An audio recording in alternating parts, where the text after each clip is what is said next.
Hello and welcome to all the alumni, students, faculty, and friends of the Faculty of Mathematics who are joining us today for our third Waterloo Women's Network webinar.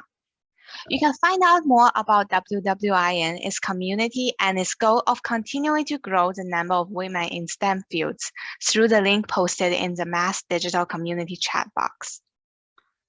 While we have folks joining us from all over the world, given that we're hosting from the University of Waterloo within the Haldeman track, we would like to respectfully acknowledge that the University of Waterloo, including Waterloo, Kitchener, and the Cambridge campuses, is situated on the Haldeman track line that was promised to hold the Haudenosaunee of the Six Nations of the Grand River, and is within territory of the neutral Anishinaabe and Haudenosaunee peoples.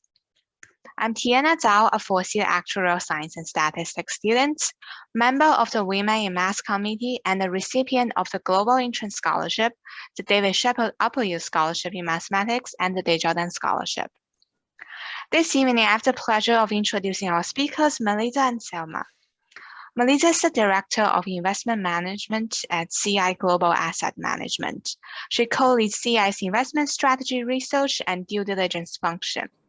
She is responsible for evaluating the investment managers of our CI funds, discovering and partnering with best-in-class asset managers to develop innovative products, and delivering attractive long-term risk-adjusted returns through investment strategy selection. She's a specialist in multi-asset, alternative, and responsible investing. Selma holds a BMath in computer science from the University of Waterloo. She was born in Turkey and moved to Canada with her family at the age of 5.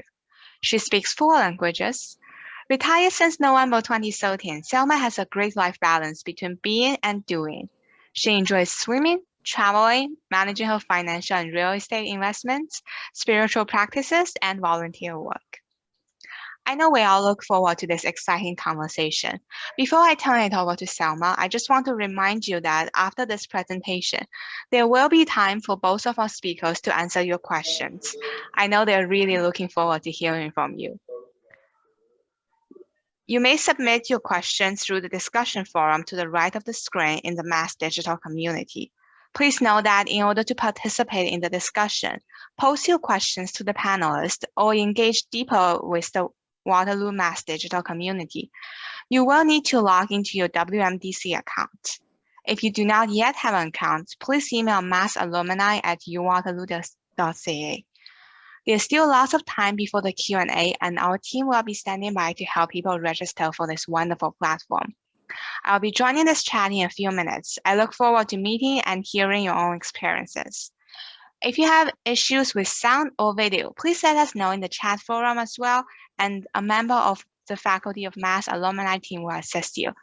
Thank you for participating, and I'll now turn over the conversation to Selma. Thank you, Tiana, for that kind introduction, and welcome to all of the Waterloo students, alumni, faculty, staff, and friends who are joining us from all over the world. I'm excited to join you today for what is sure to be an engaging and informative discussion. The Waterloo Women's Impact Network's mission of supporting and empowering women and gender diverse folks in STEM is so critical, and I'm proud to participate in this inspiring community. Now, we've come a long way. I started at Waterloo in 1973, and I don't know what the percentage of women was in the program or even visible minorities, but I'm sure it's much lower than what it is now. There is still so much work to do to advance gender diversity in math and computer science fields.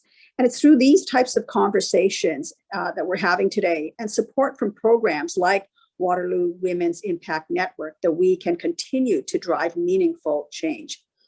So today we're focusing on an important and interesting topic, women and wealth.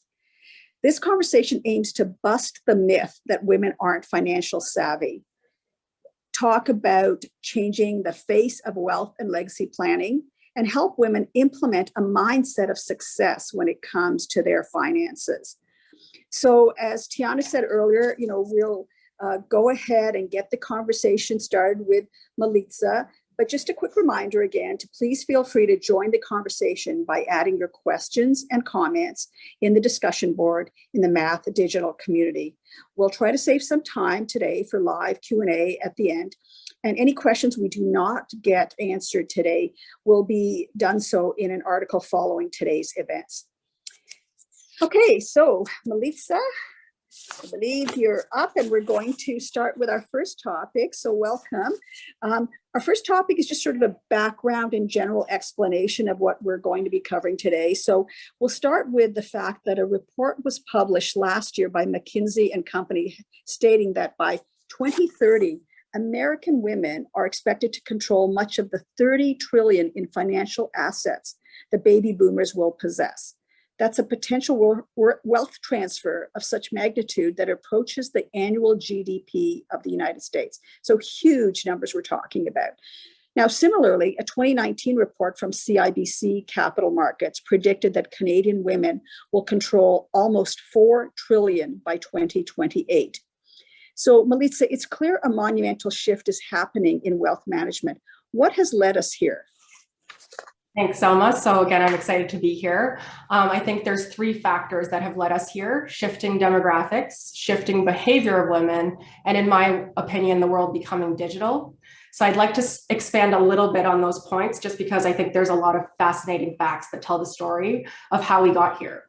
So there are 4 main components we've seen in terms of shifting demographics. First, we can turn to our actuarial mortality tables that have shown us that women outlive men. I had to give my shout out to the actuaries. So for example, in the US, boomers control most of the wealth, about 70%. And these assets are held by joint households where a woman is present in about 70% of the cases. And these women tend to be younger and longer lived than their male partners. So the assets, regardless of where they are generated, end up with female fiduciaries. Second, 5 decades of increasing female participation in the workforce. So women are participating in the economy and earning higher incomes, leading to wealth creation. Third, women more than ever are the breadwinners. And finally, women more than ever are directing the economy itself, with an increasing share of women in upper management positions. And women are starting and running businesses at a faster rate than ever. And then in terms of the second point that I touched on, in terms of the monumental wealth transfer, it's the shifting behaviors of women. And the easiest way to compare this is, I think, boomers versus millennials, although I personally find Gen Z way more interesting, the generation below mine. And I think their trends are going to be even better. But first, as more younger women earn more wealth, they are more often asserting themselves as decision makers over the full range of finance-related issues, and they're getting more financially savvy. Second, we've seen millennial women more often than boomer women saying they've earned their wealth through business rather than inheritance. And finally, the one that I kind of find most interesting is that boomer women identify resources and opportunities to succeed in the workplace as the key to wealth generation, versus millennial women place more emphasis on resources that help them start successful businesses. And I guess the final point I want to touch on was that the world becoming more digital is definitely, in my opinion, giving women an opportunity. Besides the entrepreneurship, which I think is immense for women, I think this trend really supports keeping women in the workforce, because women are 3 times more likely than men to quit work to care for others. Also, the democratization of markets through digital platforms has really helped bridge some gender-based financial literacy gaps, which we'll touch on later, that traditional finance institutions have failed to address, making access to the markets easier. So if you have the opportunity to talk to any Gen Z, just ask them about Stock Talk. It's TikTok, it is, and I'm kidding. It's not like where you should go for all your financial information, but it actually is quite fascinating. And it's interesting, like there's great content, and these platforms didn't exist a few years ago, right? Great, Milica. Thanks for that, all that background. So there's a lot of factors going into it, and a lot to absorb and consider as people look at their own situations. So our second topic is how women manage their money differently than men do. And we realize this is a generalization, but I'm sure there's data to back this up. So it's not going to apply equally to everybody, but as a general statement. So the second question is around, for a long time, the wealth and finance have have been industries that have been dominated by men, both from an advisor or management perspective, but also from the perspective of the client. So do you see that there's a difference between the ways in which women and men approach their finances and wealth management?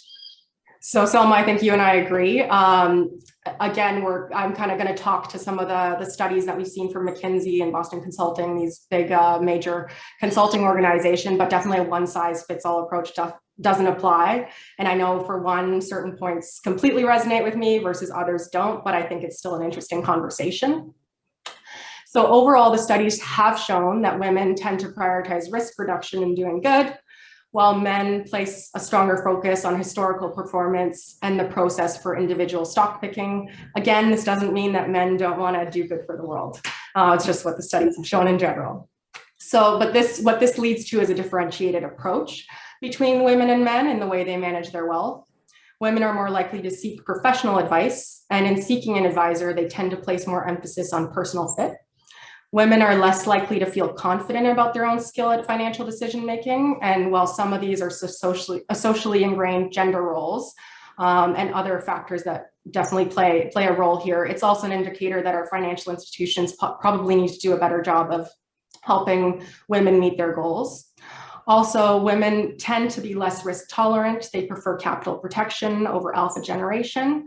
Women are more focused on life goals. In other words, for women, wealth is a means to an end, not an end in itself.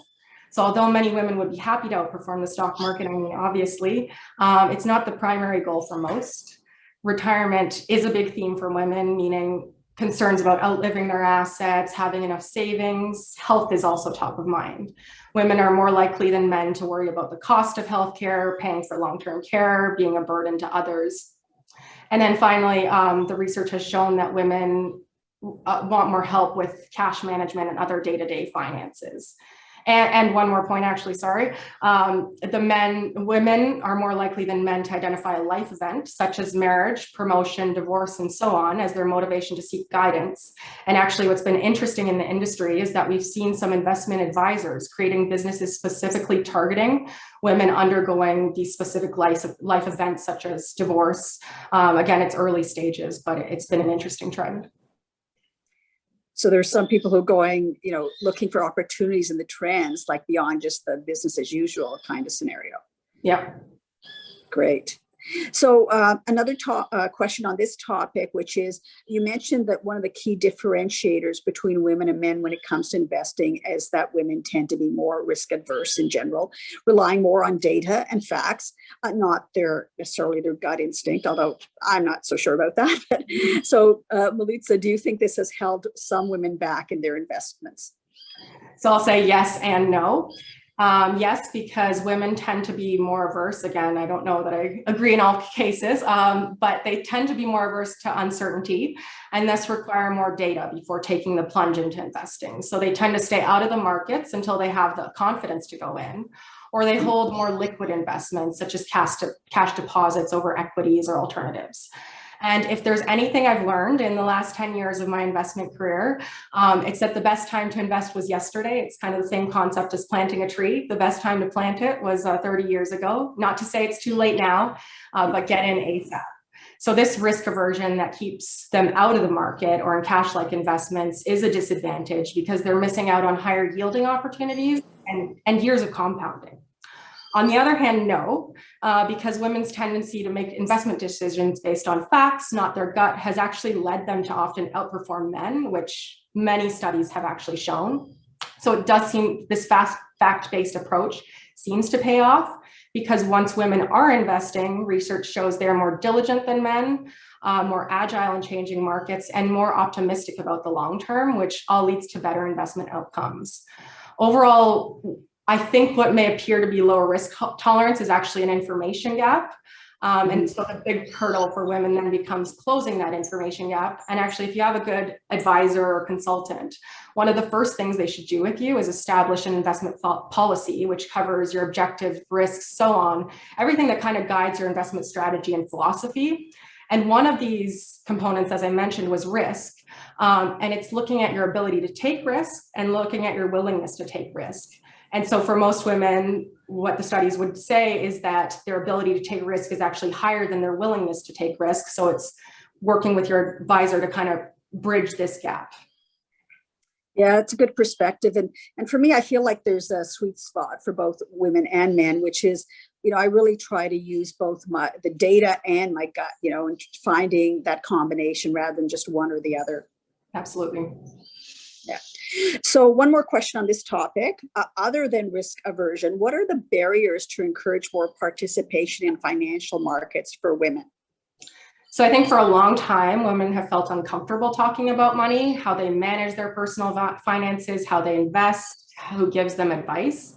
And I think the misconception might have been that women are not financially savvy, when the reality is, as you mentioned, there's barriers to participation, and removing them is so essential.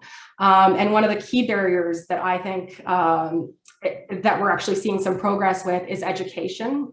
So for example, gender-based differences in investor behavior diminish as generations get younger. So millennial men and women share similar values, including a shared preference for purpose-driven investing in ESG and related topics. We're also seeing younger women are more financially literate than older women, again, partially due to an evolving industry, due to higher rates of education and so on. And this literacy just translates into greater confidence and empowerment. So it's removing these barriers. And younger women are also embracing entrepreneurship and self-employment, and in many cases are gaining greater earning power and flexibility. So all this theme of confidence and education. And then another barrier definitely worth noting is the cultural role of women in financial affairs. And what we've seen is that in North America, and actually Asia the most, studies have shown that women make the majority of wealth management decisions, regardless of the origin of that wealth. European men and women seem to share financial and investment planning responsibilities jointly, versus other places in the world where women will say they literally have no involvement. And this is obviously a massive barrier. Yeah, I mean, that's a good point that perhaps many of us have not thought about, is the cultural influence. So thank you for that, and the literacy and the self-employment factor as well. Okay, so let's go on to our third topic, which is how women create a legacy centered on family and social impact. You've referenced this a little bit before, so we can talk a little deeper about that. So earlier in our conversation, you did say that for women, wealth is a means to an end, not an end in itself. How does this factor into legacy planning for women? So globally, women continue to bear disproportionate responsibility for family priorities, which means women face 5 different challenges through their financial life journeys compared to men. The gender pay gap. 2, the need for flexible working conditions. 3, maternity leave. 4, longer life expectancy. And 5, lower risk tolerance. These factors mean that women are more likely to anticipate and plan for key life events and stages. So when they're doing their legacy planning, they're using what's called a goals-based approach, which means women tend to invest to fund specific goals and see legacy as more than leaving just wealth behind. And maybe just touching a little bit on legacy, women are more likely than men to invest on the basis of their values, favoring funds that not only perform well, but also create a positive impact, as opposed to investing solely for performance. And then as well, family and charity are typically central to legacy for women. So it's not just about creating their own legacy, but also the legacies of their family and future generations. That said, I mean, as much as women do value creating a better tomorrow, it's not that they don't value performance. It's just that women are more likely to push back and ask questions to understand its impact on their shorter term and longer term goals. So again, it sounds like a sweet spot in terms of both the performance and their values aligning. Perfect world. Okay, there we go. It's what we're aiming for. We're not always there. So the next question on this topic. So a report from TD states that in 2020, inflows into Canadian-based environmental, social, and governance, or ESG for short, those funds have topped $3.2 billion, while total net assets in ESG funds topped $22 billion. So that's a 37% increase over the year before. So that's a huge increase, I find, in just 1 year. So research conducted by RBC and the Economist Intelligence Unit has revealed that women, far more often than men, say societal causes have become more important than wealth accumulation in defining a legacy. So Milica, do you think the two trends are connected? If so, could you give us a quick background on what impact investing is? So yes, absolutely.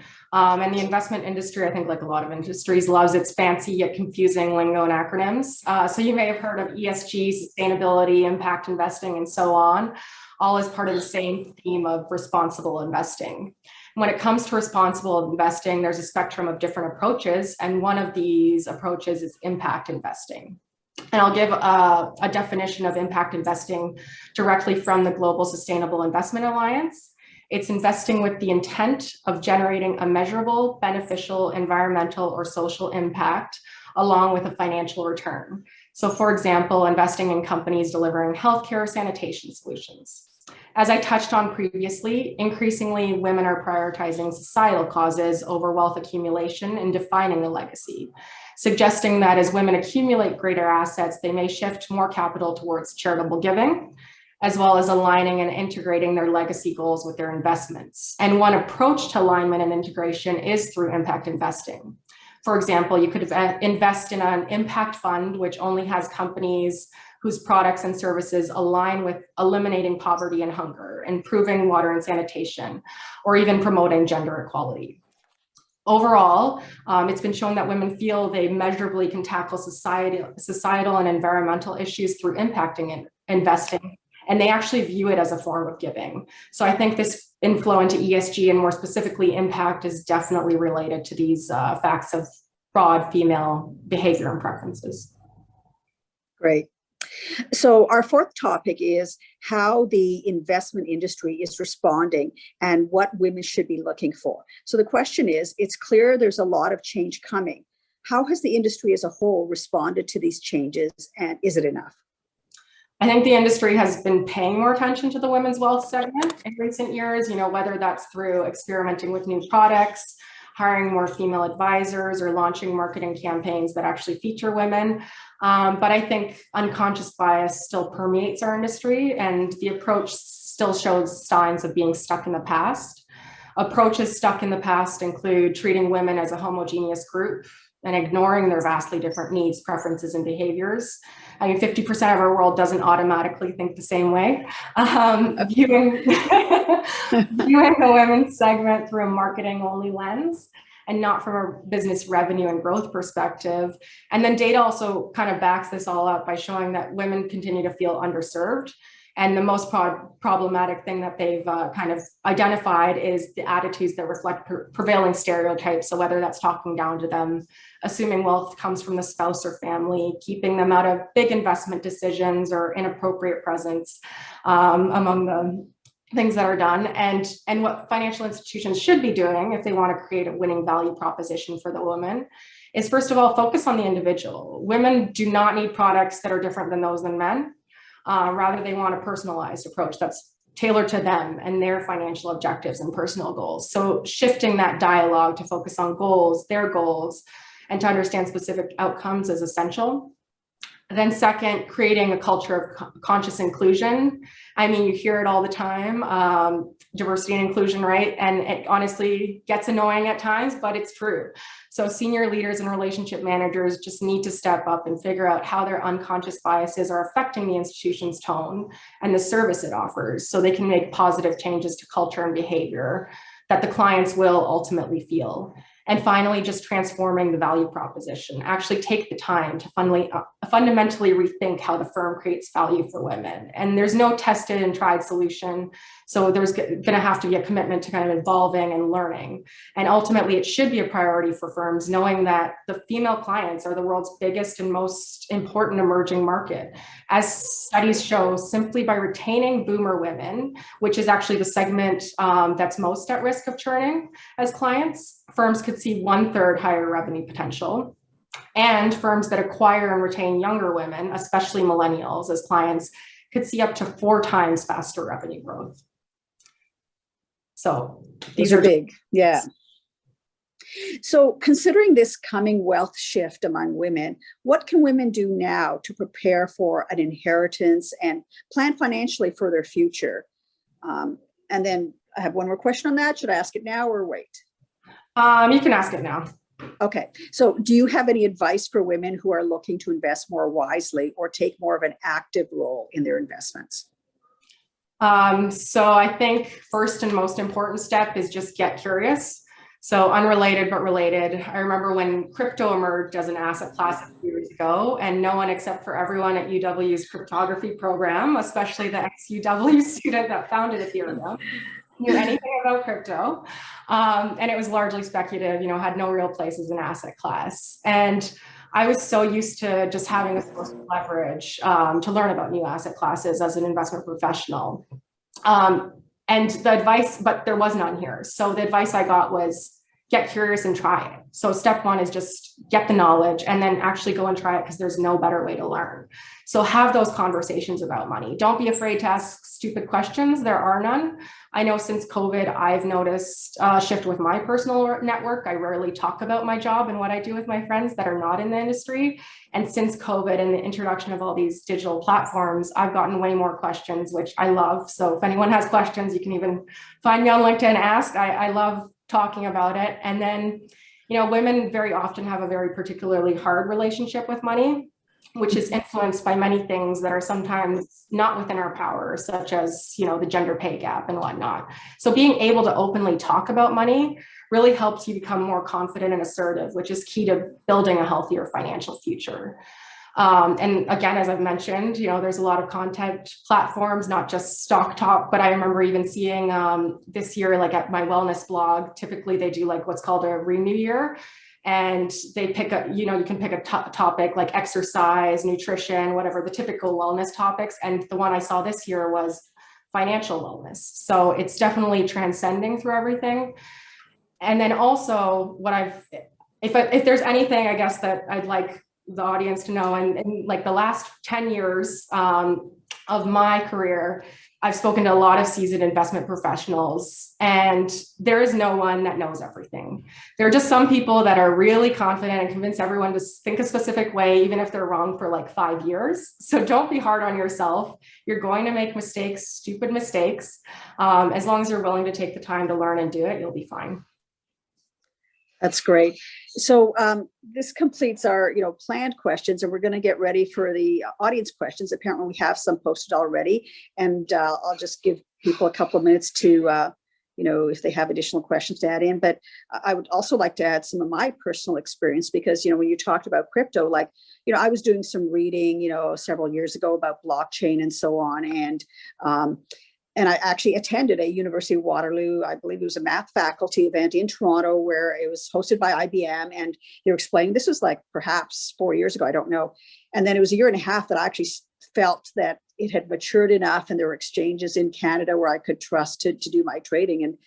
And yeah, I mean, I don't mind talking about money. I'm happy to say at this point, I'm up like 350%, and that was with investments in bits and pieces. I didn't have all that money all at once. So bits and pieces when I had a little bit, like buy fractional Bitcoin and fractional Ethereum and so on. But like you say, I mean, you learn so much from doing it. And I've been investing in the stock market for, 35 years or more. And again, you make mistakes, you learn things, but you got to be willing to try. And of course, you don't risk more than you can afford to lose. But yeah, there's just a lot that we can do if we have a little bit of courage and are willing to try. Completely agree. Okay, so we are ready for our questions. And okay, so the first question is from Ruben. He said, thank you, Milica and Selma, for opening this powerful conversation. I have a quick question. Oh, this is prior to our Q&A. All right. Well, here we go. It's clear that the investment industry is undergoing a rapid change, both in how they approach female clients, but also in building female investment leaders and experts. What is the role for men in these conversations? How can men act as allies and help to advance this issue? Good question, Ruben. Okay, over to you, Milica. Sure. So I'll give my perspective. So in my experience, men are absolutely just as important in the conversation. And I'm lucky that I've had really great male allies that have taken a really active role to advance the issue. So from my dad, who encouraged my sister and I to pursue actuarial degrees and who inspired me to pursue investments, to male colleagues and my partner that have been extremely promotional of me, and to my coach and mentor, who is actually a UW alumni and followed an extremely successful career as an executive for a Fortune 500 company, has, among other things, dedicated his time to coaching future female leaders. Because he believes the world will be a better place if there are more female leaders. That said, it doesn't have to be that involved. It's a lot of work. So you can simply be an ally by listening and asking questions, being curious about someone else's story. And I try to live by this rule. You really can't understand what others have been through, but hearing their stories definitely helps give a glimpse into their lives. And then try to be aware of the issue and ask how to support the women you work with, because at times it can definitely feel isolating and like no one gets it.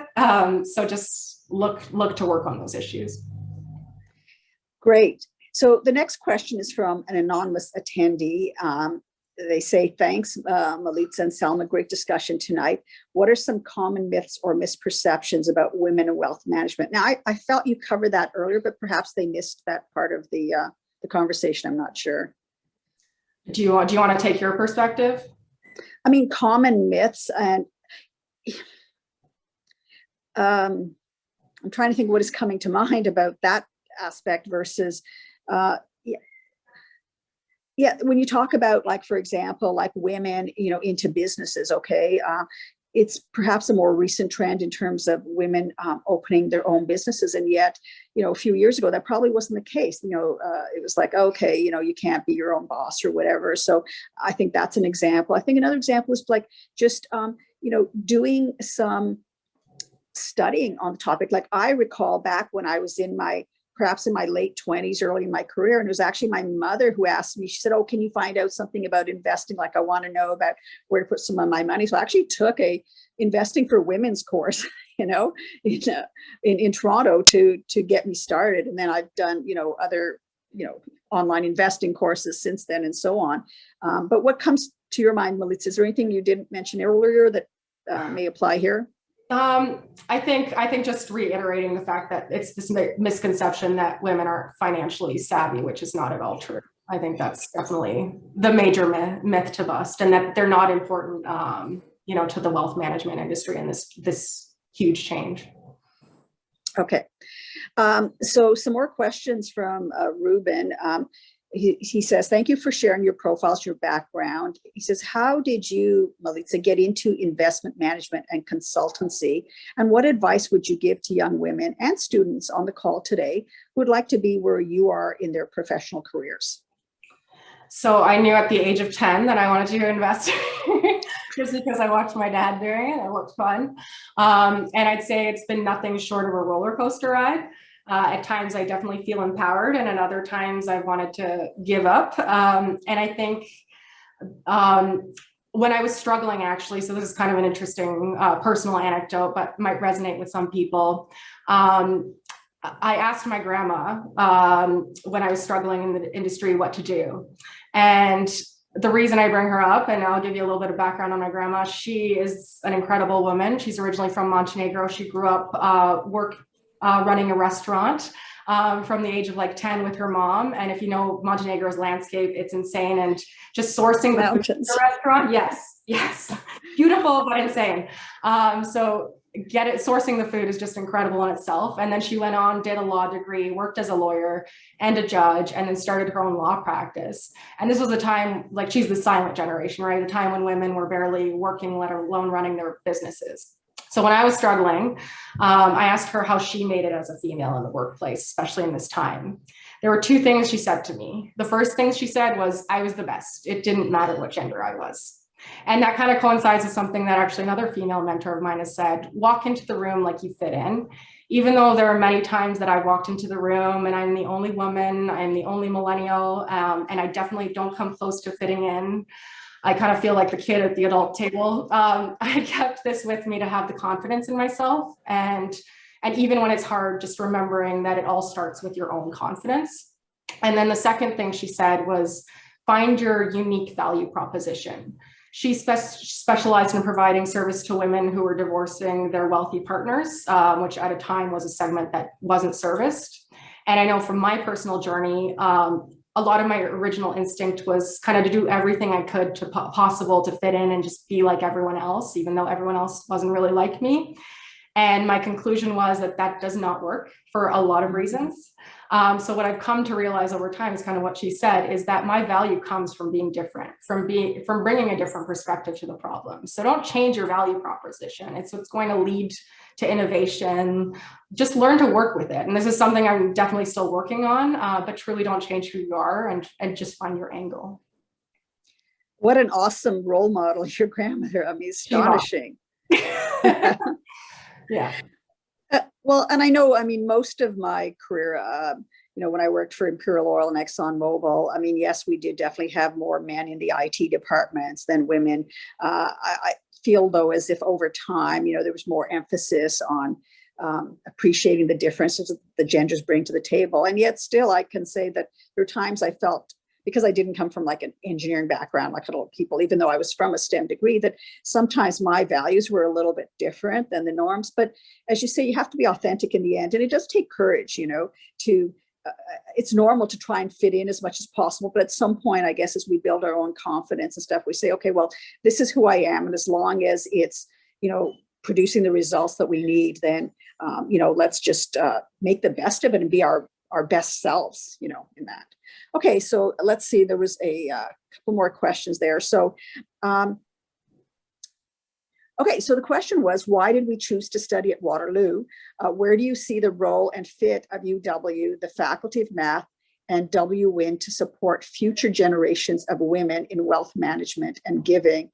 What role would you say that WWIN has to bridge the gap and barriers for women in wealth management and giving? Do you want to touch on this? Okay, well, let me go, like, why Waterloo? So Yeah. In my case, it's very interesting because I actually wanted to study psychology at McMaster. I was interested in parapsychology, but this was back in 1973. And my father, who was a surgeon and urologist, and a friend of his who was a psychiatrist, sat me down and said, well, what are you going to do? You're going to study psychology for 7 years to get a PhD, and then what? Because you don't want to do medicine. And they said back then, listen, you're good in math. Why don't you go and do computer science? I mean, I didn't even have all the qualifications. I only had 2 of the 3 grade 13 maths, but somehow they let me in. I guess my overall average was good enough. And it was, the practical side of me said, listen, back then there's a huge gap between, the pay that women earn versus men earned in general, even more so than now. And so the practical side of me said, yeah, like I can do this. And so, that was really, and of course it was Waterloo because they had a faculty of mathematics. It was computer science. There were not that many universities that were really advanced in my time, but that's many years ago. So I'd like to know on your perspective, Milica. So why UW? I guess to start, because we lived down the street. No, I'm kidding. And the math program was actually the cheapest program, but that's not the reason. I think we just always, again, my grandfather was a math professor and my parents are both engineers. So definitely math runs through the family, and UW was such a strong faculty. And I believe now more computer science students are hired from UW than, I might be wrong in this, but that's what I've heard, than Berkeley and Silicon Valley. So it's definitely an exceptional program. And again, yeah, math, it was just a given. I just loved it.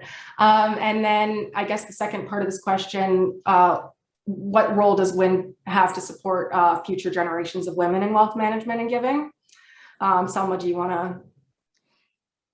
I hadn't really thought about that one. So let me just think. So I think in general, the fact that these conversations are happening is a big part of people saying, hey, it's okay to talk about this and to consider things that perhaps, not everyone has thought about before. So even if it's just planting seeds or if it's helping those seeds to grow in terms of possibilities and options, I feel that's a part of it. And as far as giving, I mean, I've been fortunate that since, not long after I graduated, I was able to, even if it wasn't a large amount, to donate some money to the universities and math faculty to specific programs, ever since. And so to me, again, that was part of how I was raised. I mean, I think back to being a kid and, UNICEF collecting coins at Halloween or whatever, or helping relatives back in Turkey after I started working. So there's always been in my family and in myself this thing about being able to give back where we can in the areas that are important to us. So that's what comes to my mind offhand. What about you? So I think we touched on one of the same points, is that, we seem to have this family support and these role models to look up to. And I know that even nonetheless, like, I've had a challenge seeing a place for myself in an industry like wealth management where, there aren't necessarily that many females. And I don't walk in and, there's not these role models all the time. There's a few exceptional ones, but not as much as, I'd like to see them. So I think from my perspective, when with the WWIN network, I joined because I wanted to advocate for these women, maybe be, not everyone. I know some women have told me, for example, like, I was just told I'm not good enough at math. And I was like, oh, that's ridiculous. Like, that's not a reason not to study it, right? If you have a passion or a desire, you should absolutely do it. So just being, showing people that, there's a lot of different paths that you can take to get here. And yeah. And actually, your answer reminded me of something else. A number of years ago, I had an opportunity through my employer to volunteer teaching young women about, careers in math. And I recall some sort of statistic that said a lot of girls are really good in math. So I think about grade 6 or something. Then all of a sudden there's a big drop off and they're trying to understand like what's going on. They didn't all of a sudden lose their math ability, but sometimes it was just like not socially acceptable to be smart, or to be good at math or whatever. So I think that there's been some of that social conditioning aspect as well, affecting at least some girls. Yeah, absolutely. Okay, so there is, all right, another question from email. Milica, your story about mentors is so inspiring. Can you both talk a little bit more about the role mentorship has played in your lives? So I'll let you go first on that one. With your inspiring stories. So I think, again, I'm pretty naturally driven, and I've had these amazing mentors to look up to, but there's always moments where, I feel like it's just, I'm not getting the growth I want. And that's why I reached out to this UW alumni who's coaching now. And it's just been incredible because, for example, he has brought my passion for the industry, passion for everything I'm doing, and kind of helped me realign. So it's kind of these ebbs and flows that you go through. It's something I touched on before too, points you feel empowered and points you want to give up. And that's where I think reaching out to anyone, and mentorship can even, be in friends. They can be in anyone. You don't have to find someone special, but it's so important to just talk about things because everyone has their moments where they just want to give up and don't give up, because that's the most important thing. And it's interesting, as I was thinking about the question, I mean, what came to my mind is that my deceased husband was much older than me. And so he was like a mentor. He was an accountant who had most of his career in IT management and so on. And so I guess because he had so much more experience, he was good at giving me advice in my early years. But then what I found throughout my career is that actually I've been much more in the mentoring role as opposed to as the mentee. I often had opportunities to mentor men and women at work, in various aspects. And so I'm grateful that I was able to give back that way. And yeah. Okay, so let's see, we are where we are with the questions. So I think just 2 more questions. What makes you excited for the future of wealth management and the role women can play? Do you want to touch on this? So I think what makes me excited is that there are so many opportunities, and that if women are willing to take them, you talked about how it's easier. Like I said, there's no way I would have gotten into, crypto investing if there wasn't, Canadian exchanges that make it easy to just, sign up for their website, get certified, that you are who you say you are, and that you can start doing it. And I think even stock trading, like I started, I think, in 2008, and just before the market crash, I went through that experience of losing a third of what I'd invested. And my thought at the time was, I wish I had some cash to put in money now while the prices were so low, but I didn't have the money, but I trusted. I discovered that, you know what, I can sleep at night no matter what. I, you know, recognized my own risk tolerance, and I've been able to maintain that since. And so, with companies such as Questrade, like back in 2008, I was hardly doing anything. But in recent years, I'm using it much more in, you know, actually trading individual stocks, not just relying on, you know, mutual funds and so on. So it is easier, as you say, to be able to do that sort of thing now. Selma, I love it. You're busting all the myths. Awesome. So, sorry, we're just, okay. Last question will be the final one for Indigit. Okay, so I guess that was the last question. So I don't know, was there anything else you wanted to say, Milica, about, you know, the role women can play in the future of wealth management? You're obviously playing a role because you're breaking, you know, barriers where you are. Yeah, again, it's just, I'm just, you know, as we talked about, the opportunity is so huge, and obviously you need to have the female perspective. So that's just extremely exciting. Great. Okay, so I'm just going to, I guess we're getting ready to wrap up now, and